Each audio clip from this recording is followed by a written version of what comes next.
Di awal film, kita diperdengarkan dengan pengakuan seorang wanita yang bernama Echa. Dia bermimpi berada di dalam rumah yang sangat besar, lalu dia bertemu dengan seorang pria yang sangat tampan. Lalu mereka bertatap-tatapan. Echa dengan pria itu bermantap-mantap di dalam mimpinya. Tapi di dunia nyata, sebenarnya Echa bercocok tanam dengan seekor jin. Setelah ia bangun, dia merasakan kenikmatan dan kepuasan yang tak pernah ia rasakan. Kemudian di waktu subuh, datanglah Aril, yaitu suami Echa. Echa membuatkan suaminya segelas kopi. Aril yang capek kerja, dia bertanya kenapa tidak membuatkan makanan. Lalu Echa beralasan kalau dia membuat makanan selalu basi, tidak pernah ia makan. Dia juga kecewa karena Aril tidak pernah menyempatkan waktu makan bersama istrinya. Echa bilang dia juga capek harus bangun pagi tiap hari karena dia juga kerja di tempat ekspedisi barang. Lalu di tempat kerjanya seperti biasa Echa menyortir barang. Tiba-tiba dia dikagetkan oleh temannya yang bernama Linda. Echa pun curhat kepada Linda. Dia capek menikah 3 tahun, tiap hari kerjaannya cuma bertengkar terus. Dia membandingkan suaminya waktu pacaran dan menikah.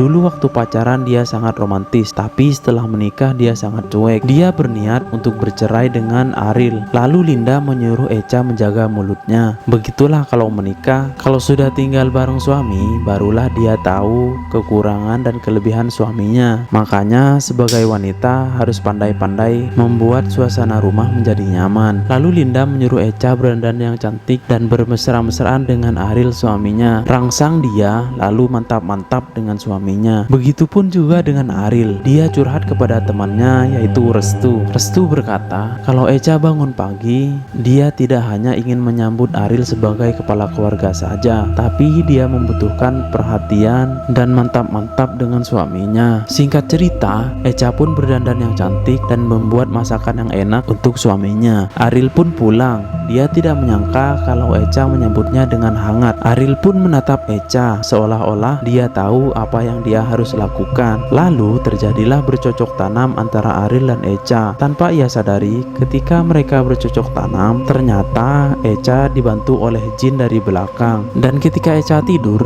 dia bermimpi berada di dalam rumah dan tidak bisa keluar karena ia adalah pengantinnya. Lalu Echa pun terbangun dengan ngos-ngosan. Dia merasa mimpinya sangat nyata. Dia juga menemukan melati di perutnya yang diberikan oleh jin dalam mimpinya. Kemudian Echa turun